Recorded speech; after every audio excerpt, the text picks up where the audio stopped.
नमस्कार, स्वागत है आप सभी का सुबह 9 बजे की तमाम अहम खबरों के साथ। मैं हूं प्रीति। शुरुआत हेडलाइंस के साथ। नोटबंदी से आतंकी और नक्सली वारदातों में कमी, लोकसभा में वित्त मंत्री का जवाब। नोटों की गिनती होते ही सार्वजनिक होंगे आंकड़े।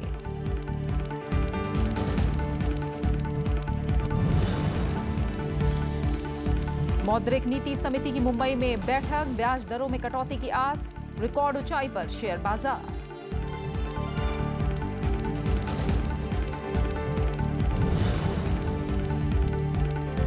दार्जिलिंग में अनिश्चितकालीन बंद का 49वां दिन, गोरखा मुक्ति मोर्चा जारी रखेगा प्रदर्शन, समन्वय समिति की बैठक में फैसला।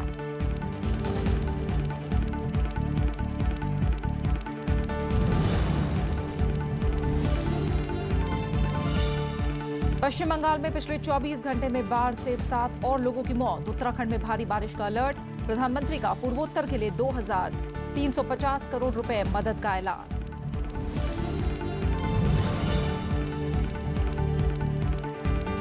और अफगानिस्तान के हेरात में आत्मघाती हमला, 29 की मौत, 60 से ज्यादा जख्मी, मरने वालों की तादाद बढ़ने की आशंका।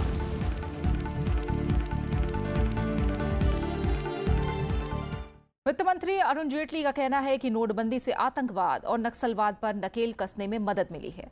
लोकसभा में कल साल 2017-18 के लिए अनुपूरक मांगों को पारित कर दिया गया। चर्चा का जवाब देते हुए वित्त मंत्री ने कहा कि जम्मू कश्मीर और देश के अन्य हिस्सों में आतंकियों को आर्थिक मदद मिलना मुश्किल हो गया है। नोटबंदी की वजह से नक्सलियों के मंसूबे भी पूरे नहीं हो पा रहे हैं। नोटों की गिनती के मुद्दे पर वित्त मंत्री ने कहा कि रिजर्व बैंक जमा कराए गए नोटों की गिनती कर रहा है। उन्होंने बताया कि रकम बहुत बड़ी है और एक एक नोट की गिनती की जा रही है। साथ ही जाली नोटों को भी अलग किया जा रहा है। अरुण जेटली ने कहा कि नोटबंदी के दौरान सहकारी बैंकों में जमा हुई रकम जुलाई में ही आरबीआई के पास पहुंची है। उन्होंने कहा कि नोटों की गिनती का काम पूरा होते ही जानकारी सार्वजनिक कर दी जाएगी। और ये केवल मैं नहीं कह रहा, ये हमारी सिक्योरिटी फोर्स, देश के जितने इंडिपेंडेंट चैनल्स हैं, इंडिया टुडे चैनल ने इतना बड़ा इन्वेस्टिगेशन किया और उस इन्वेस्टिगेशन में उन्होंने बयान दिखलाए कि किस प्रकार से वो पैसा आकर स्टोन थ्रोइंग एजिटेशन के लिए एक एक बड़ा नोट बांटा करते थे। The squeeze on terrorist funding is a direct result of demonetisation. Reserve bank की 6 सदस्यीय मौद्रिक नीति समिति आज नीतिगत दर पर फैसला करेगी। मुद्रास्फीति के रिकॉर्ड निचले स्तर पर रहने के बीच इस बार रेपो दर में कटौती को लेकर काफी उम्मीदें हैं। मुंबई में हो रही 2 दिवसीय बैठक को लेकर उम्मीद की जा रही है कि इस बार एमपीसी मुख्य नीतिगत दर रेपो में 0.25% की कटौती कर सकती है। एमपीसी ने जून में हुई बैठक में मुख्य दर रेपो को 6.25% पर स्थिर रखा था। कटौती की उम्मीद में स्थानीय अंतर बैंकिंग विदेशी मुद्रा बाजार में मंगलवार को डॉलर की भारी बिकवाली हुई। इसके चलते कारोबारी सत्र के अंत में रुपया 12 पैसे चढ़कर 64.07 प्रति डॉलर पर बंद हुआ। इधर बंबई शेयर बाजार का सेंसेक्स भी कल रिकॉर्ड ऊंचाई पर बंद हुआ। सेंसेक्स 60 अंक मजबूत होकर 32,575 पर बंद हुआ। एनएसई निफ्टी में भी 38 अंक की तेजी के साथ 10,115 अंक का नया रिकॉर्ड दर्ज किया गया। रसोई गैस सिलेंडर की कीमत हर महीने 4 रुपए बढ़ाने का मुद्दा कल संसद में उठा। राज्यसभा में विपक्ष ने इसे गरीबों के साथ अन्याय बताया। सरकार ने कहा कि यह फैसला पिछली यूपीए सरकार में हुआ था। इस वजह से शून्यकाल के दौरान कार्यवाही में बाधा भी आई। राज्यसभा में विपक्षी दलों ने रसोई गैस सिलेंडर की कीमत बढ़ाने का फैसला वापस लेने की मांग की। शून्यकाल के दौरान टीएमसी सांसद डेरेक ओब्रायन ने यह मसला उठाया। उन्होंने आरोप लगाया कि सरकार रसोई गैस पर सब्सिडी देने के वादे से पीछे हट रही है। have come down from $111 to $48. So my question to this government, sir, when they make these promises, why don't they fulfill these promises? नेता विपक्ष गुलाम नबी आजाद और दूसरे दलों के सांसदों ने भी सरकार के फैसले को जन विरोधी बताया।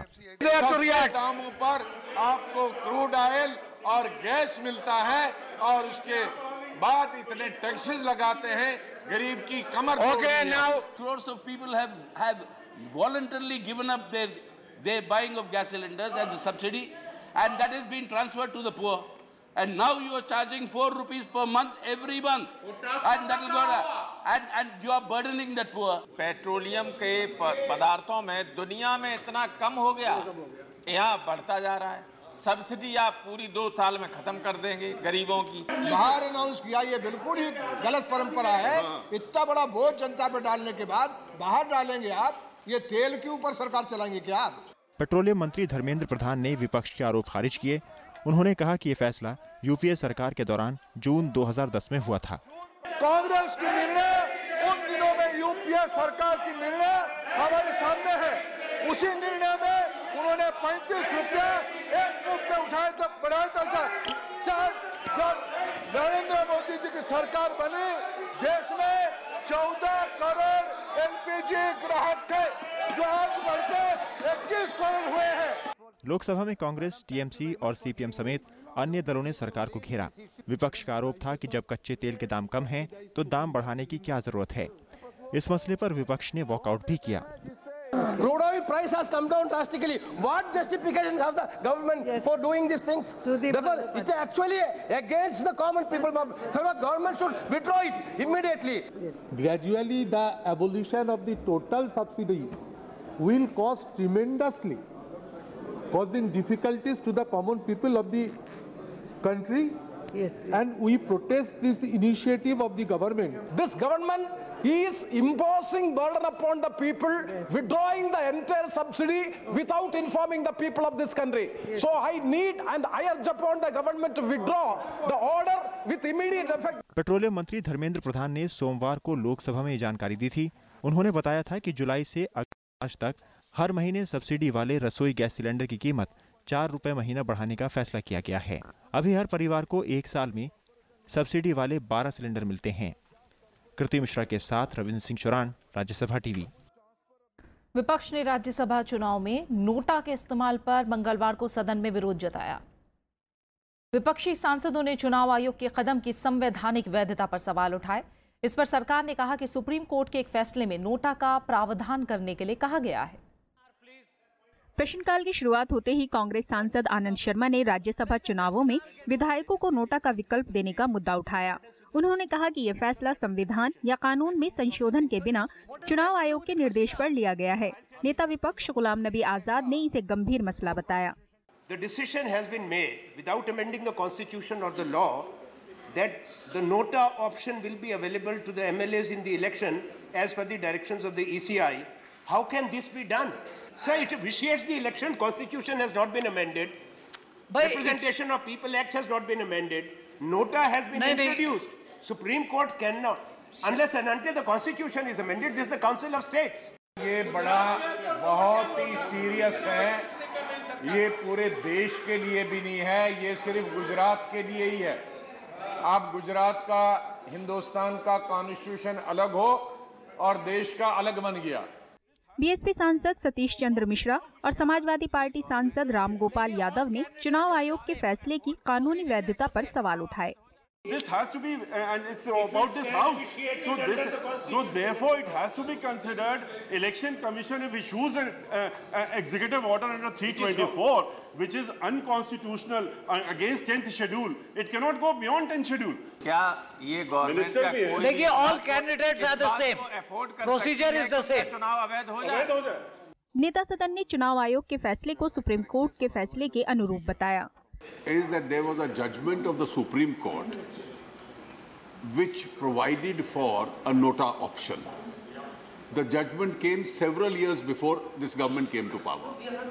The Election Commission, pursuant to that judgment, has issued some notification under Article 324.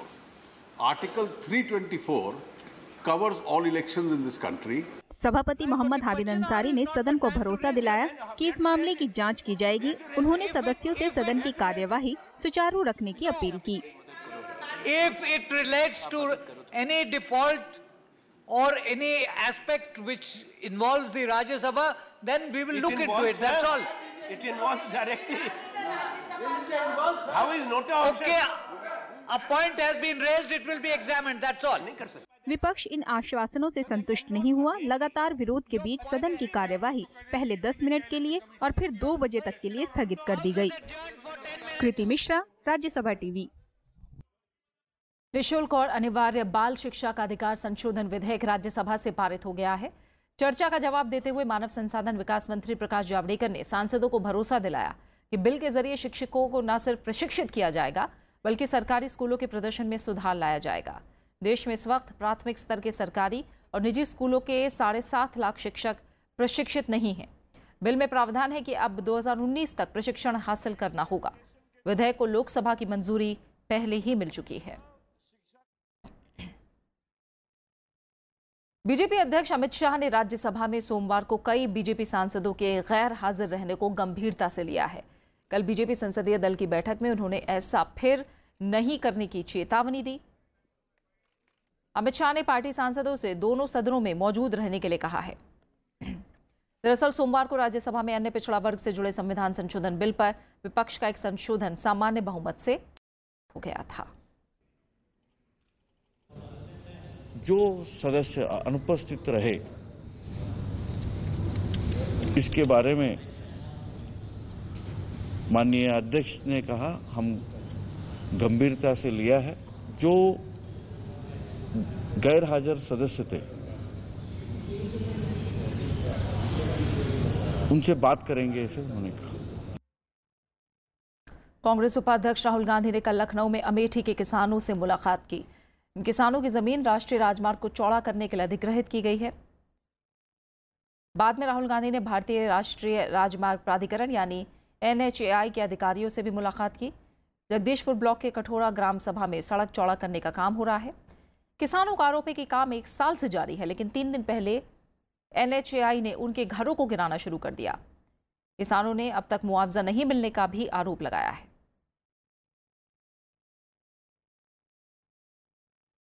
लोगों की ज़मीन ली जा रही है, सही प्रोसीजर नहीं फॉलो किया जा रहा है, तो हमने ये मुद्दा उठाया नेशनल हाईवे अथॉरिटी के साथ और काफ़ी अच्छी चर्चा हुई। उन्होंने कहा कि वो जाके देखेंगे और अगर इस बात को ठीक कर सकें तो वो कर देंगे।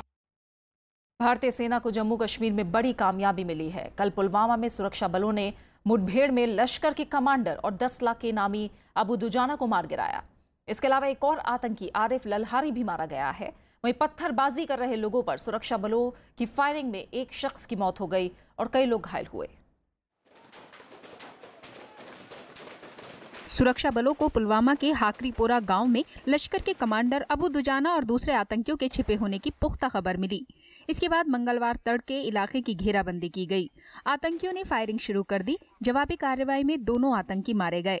दूसरा आतंकी आरिफ ललहारी कश्मीर का रहने वाला है। 2 terrorists have been killed.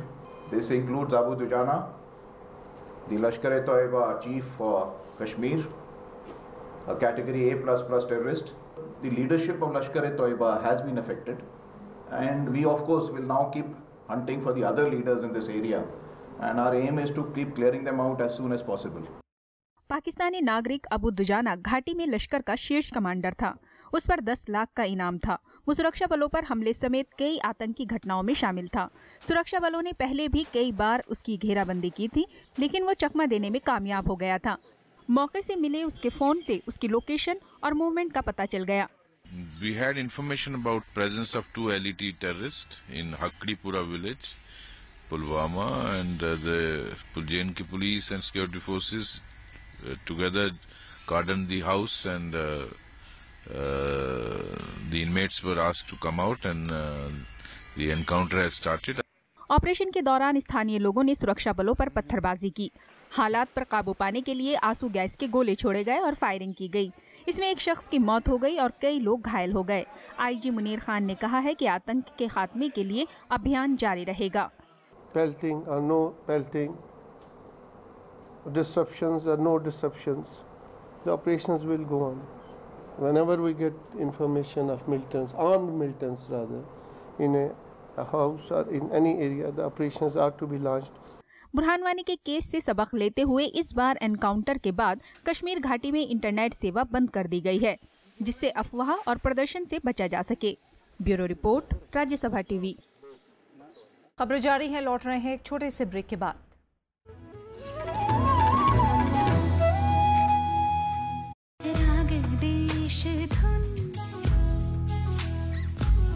गा रही है पवन ठहर के बोले समय देश मेरा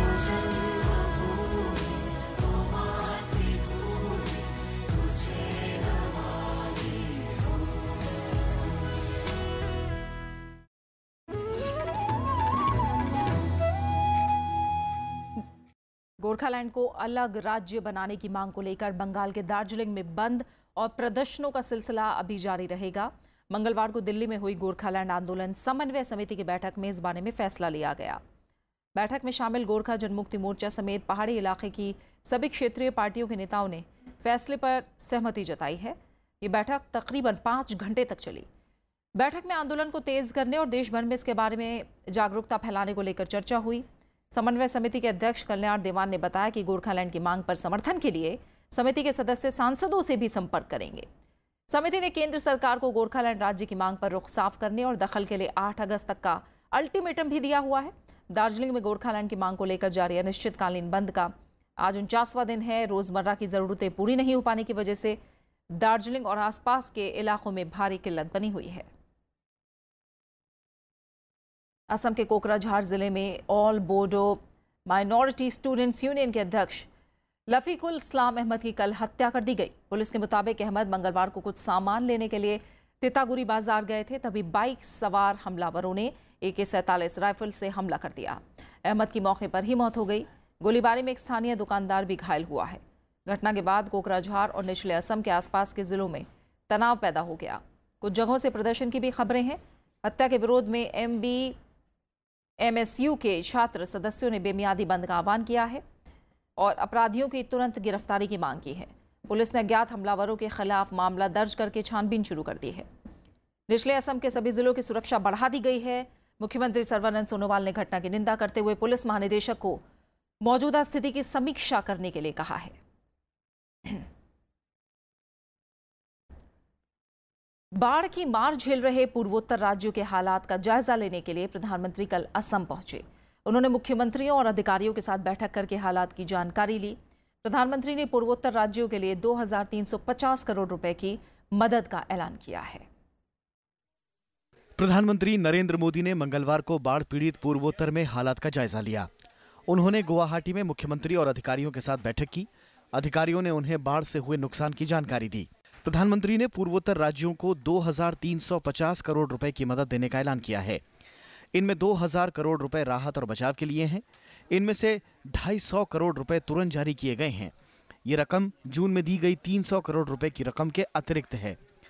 100 करोड़ रुपए से एक कोष बनेगा जो हर साल ब्रह्मपुत्र नदी से आने वाली बाढ़ रोकने के लिए रिसर्च पर खर्च होगा। असम, अरुणाचल प्रदेश समेत पूर्वोत्तर के कई राज्यों को बाढ़ और भूस्खलन से भारी तबाही का सामना करना पड़ा है। अकेले असम में 80 लोगों की मौत हो चुकी है। असम सरकार, नागालैंड सरकार, अरुणाचल सरकार और मणिपुर सरकार चारिओখন सरकाৰৰ সৈতে পৃথকে পৃথকে বানপানীৰ সমস্যাৰ ওপৰত আলাপ আলোচনা কৰে আৰু মোদী ডাঙৰীয়াই তেওঁলোকৰ মেমৰেন্ডামখন অধ্যয়न কৰিছিল। गुजरात में बाढ़ से सामान्य जनजीवन अस्त व्यस्त है। बनासकांठा और पाटन में राहत और बचाव का काम जारी है। बाढ़ के चलते राज्य में अब तक 218 लोग जान गंवा चुके हैं। राज्य में 4.5 लाख लोग बाढ़ की मार झेल रहे हैं। राजस्थान में भी राहत और बचाव का काम युद्ध स्तर पर जारी है। हिमाचल प्रदेश के कई इलाकों में लगातार बारिश हो रही है। राज्य में भारी बारिश के चलते हुए भूस्खलन की अलग अलग घटनाओं में 3 लोगों की मौत हो गई। Bureau report, Rajya Sabha TV. इधर पश्चिम बंगाल में बारिश और बाढ़ का कहर जारी है। पिछले 24 घंटों में राज्य में बारिश और बाढ़ से 7 और लोगों की मौत हो गई। इसके साथ ही मरने वालों की तादाद बढ़कर 47 हो गई है। राज्य के 14 जिलों के 27 लाख लोग बाढ़ की चपेट में हैं। राहत और बचाव का काम जारी है। 311 राहत शिविरों में लोगों ने पनाह ले रखी है। हालांकि हालात में सुधार होने से लोगों ने राहत की सांस ली है। उत्तराखंड में भी अगले कुछ दिनों तक भारी बारिश को लेकर अलर्ट जारी किया गया है। राष्ट्रीय पुस्तक न्यास यानी NBT ने 60 साल पूरे कर लिए हैं। 1 अगस्त 1957 को इसकी स्थापना हुई थी और भारत में पुस्तक संस्कृति के विकास में इसने ऐतिहासिक भूमिका निभाई। NBT ने अब गांव देहात पर और जोर देने की बात कही है। ये 60 साल पूरे होने के मौके पर नेशनल बुक ट्रस्ट ने एक नई पहल की है। दूर दराज के इलाकों में किताबों की पहुंच बनाने के लिए राष्ट्रीय पंचायत पुस्तक मेला आयोजित किया जाएगा। बच्चों के लिए अलग से राष्ट्रीय बाल मेला और वाराणसी में राष्ट्रीय संस्कृत मेला भी आयोजित होगा। दिल्ली में हुए एक कार्यक्रम में इसकी जानकारी दी गई। इस मौके पर कई किताबों का लोकार्पण भी हुआ। गांव-गांव, कस्बे-कस्बे में भारत के व्यक्ति तक, बच्चे तक उनके हाथों में पुस्तक पहुंचाना, ये राष्ट्रीय पुस्तक न्यास का लक्ष्य है। केंद्रीय मानव संसाधन विकास मंत्री प्रकाश जावड़ेकर ने वीडियो संदेश में एनबीटी की भूमिका को सराहा। विख्यात लेखक और विचारक डॉक्टर कृष्ण गोपाल ने मुख्य वक्ता के रूप में राष्ट्रीयता के कई पक्षों को निरूपित किया। जिस समाज का व्यवहार, जिस समाज की संस्कृति, जिस समाज की परंपराएं दुनिया को अच्छी लगती है, दुनिया उससे प्रसन्न होती है, आनंदित होती है, उससे प्रकाश पाने की कोशिश करती है, उसको राष्ट्र कहते हैं। गोवा की राज्यपाल और जानी मानी लेखिका मृदुला सिन्हा ने समारोह की अध्यक्षता करते हुए ये माना कि संचार क्रांति के दौर में किताबों का महत्व कम नहीं हुआ है। उन्होंने कहा कि साक्षरता के साथ किताबों की जरूरत भी तेजी से बढ़ रही है। पुस्तकें बिक रही हैं, प्रकाशक लोग यहाँ मौजूद हैं। पुस्तक का महत्व समझना, लोगों को समझाना, ये एनवीटी का एक बहुत बड़ा उद्देश्य है। ई बुक्स और संचार क्रांति की चुनौतियों के बाद भी किताबों में लोगों की रुचि बनाए रखने के लिए एनबीटी नया अभियान चला रहा है। हर हाथ एक किताब नारे के साथ उसने कई पक्षों पर काफी तैयारी की है। अरविंद कुमार सिंह के साथ bureau report, Rajya Sabha TV. Sindhu जल समझौते को लेकर भारत और पाकिस्तान के बीच फिर शुरू हुई वार्ता का विश्व बैंक ने स्वागत किया है। सोमवार को वॉशिंगटन में विश्व बैंक की मध्यस्थता में दोनों देशों के बीच सचिव स्तर की बैठक हुई और विवाद का हल ढूंढने की कोशिश की गई। विश्व बैंक ने इसे सद्भावना और आपसी सहयोग के तहत उठाया गया कदम बताया है। भारत और पाकिस्तान इस मसले पर आगे भी बातचीत जारी रखने के पक्षधर हैं। विश्व बैंक के मुताबिक सिंधु जल समझौते पर बैठक का अगला दौर सितंबर में होगा। इससे पहले विश्व बैंक ने अमेरिका में भारतीय राजदूत नवतेज सन्ना को चिट्ठी लिखकर आश्वस्त किया था कि वो अपनी तटस्थता और निष्पक्षता को बरकरार रखेगा ताकि सुलह का रास्ता खोजा जा सके। अफगानिस्तान के हेरात में हुए एक आत्मघाती हमले में 29 लोग मारे गए हैं, जबकि 63 से ज्यादा लोग जख्मी हुए हैं। ये हमला ईरान की सीमा से लगे हेरात में जवादिया मस्जिद को निशाना बनाकर किया गया। हमला स्थानीय समय के मुताबिक रात 8 बजे उस वक्त हुआ जब बड़ी तादाद में लोग नमाज अदा कर रहे थे। अधिकारियों के मुताबिक कम से कम 2 हमलावर थे।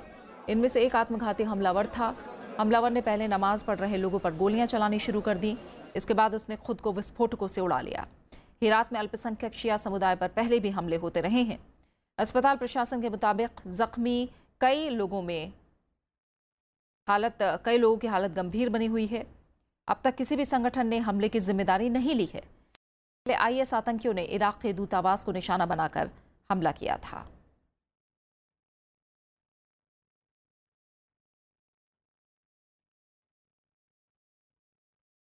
वेनेजुएला में संकट का सामना कर रहे राष्ट्रपति निकोलस मादुरो चुनाव के बाद अपनी स्थिति मजबूत करने में जुटे हैं। मंगलवार देर रात 2 प्रमुख विपक्षी नेताओं लियोपोल्डो लोपेज और एंटोनिया लेदेज़मा ने इन दोनों को उनके घर से गिरफ्तार कर लिया गया। लोपेज और लेदेज़मा दोनों को ही घर में नजरबंद रखा गया था। वेनेजुएला में हुए चुनाव के खिलाफ अप्रैल से प्रदर्शन चल रहा है। अमेरिका ने वेनेजुएला में नेताओं को दोबारा गिरफ्तार किए जाने की आलोचना की है और साथ ही उन्हें तुरंत रिहा करने के लिए कहा है। राष्ट्रपति डोनाल्ड ट्रंप ने कहा कि वेनेजुएला के राष्ट्रपति निकोलस मादुरो को उन सभी राजनीतिक कैदियों को रिहा कर देना चाहिए जिन्हें हिरासत में रखा गया है। संयुक्त राष्ट्र ने भी नेताओं को रिहा करने के लिए कहा है। The detention of these 2 very prominent opposition figures had already been declared arbitrary by the UN Working Group on Arbitrary Detention, which is the authority on these matters. So we're asking the government to respect this decision and to promptly release these 2 men. पूर्व केंद्रीय मंत्री और कांग्रेस के वरिष्ठ नेता संतोष मोहन देव का आज सुबह निधन हो गया। संतोष मोहन देव को बीमारी की वजह से असम के सिलचर के अस्पताल में भर्ती कराया गया था। उनके निधन पर कई नेताओं ने शोक जताया है। 7 बार संसद के सदस्य रहे संतोष मोहन देव पहली बार 1980 में चुनकर संसद पहुंचे थे।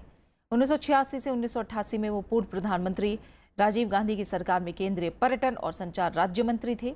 इसके बाद उन्होंने केंद्रीय गृह राज्य मंत्री का पदभार संभाला। 2005 से 2009 तक संतोष मोहन देव यूपीए सरकार में भारी उद्योग और सार्वजनिक उद्यम मंत्री रहे। देश के शीर्ष वैज्ञानिकों में शुमार डॉक्टर पुष्पमित्र भार्गव का कल निधन हो गया। 88 साल के भार्गव लंबे समय से बीमार थे। उन्होंने कल शाम 6 बजे हैदराबाद में आखिरी सांस ली। डॉक्टर भार्गव CSIR के संस्थान centre for cellular molecular biology के संस्थापक थे। भार्गव 2005 से 2007 तक राष्ट्रीय ज्ञान आयोग के उपाध्यक्ष रहे थे। उन्हें 1986 में पद्म भूषण से सम्मानित किया गया था। 1998 में डॉक्टर भार्गव को फ्रांस के राष्ट्रपति ने लीजन डी ऑनर से सम्मानित भी किया था। इसके अलावा उन्हें 100 से ज़्यादा राष्ट्रीय और अंतर्राष्ट्रीय सम्मान मिल चुके थे। कोशिकीय और आणविक जीव विज्ञान के क्षेत्र में उनका योगदान उल्लेखनीय रहा।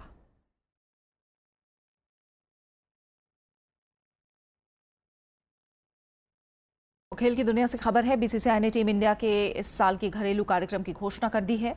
भारतीय टीम इस साल ऑस्ट्रेलिया, न्यूजीलैंड और श्रीलंका से घरेलू सीरीज खेलेगी।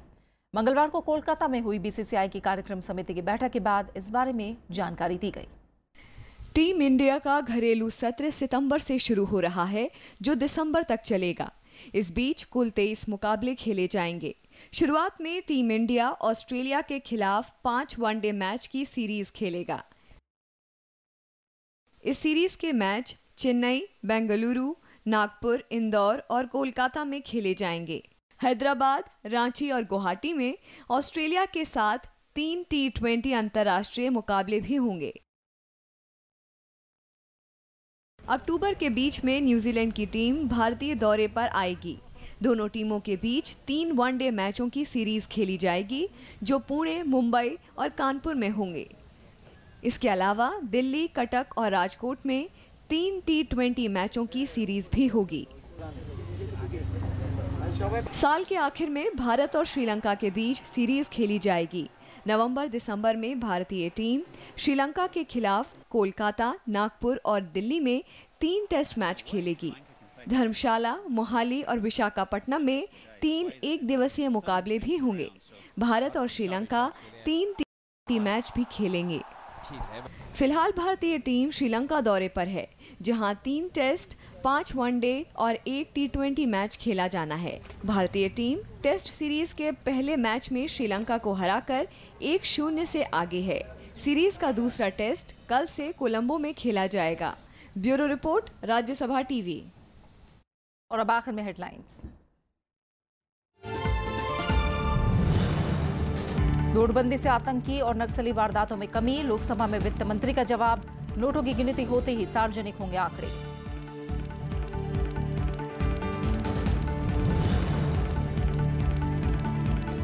मौद्रिक नीति समिति की मुंबई में बैठक, ब्याज दरों में कटौती की आस, रिकॉर्ड ऊंचाई पर शेयर बाजार।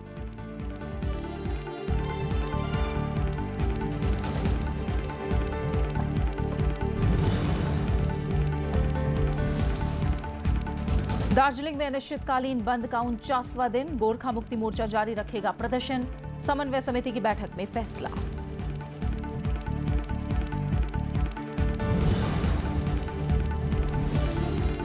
पश्चिम बंगाल में पिछले 24 घंटे में बाढ़ से 7 और लोगों की मौत, उत्तराखंड में भारी बारिश का अलर्ट, प्रधानमंत्री का पूर्वोत्तर के लिए 2350 करोड़ रुपए मदद का ऐलान।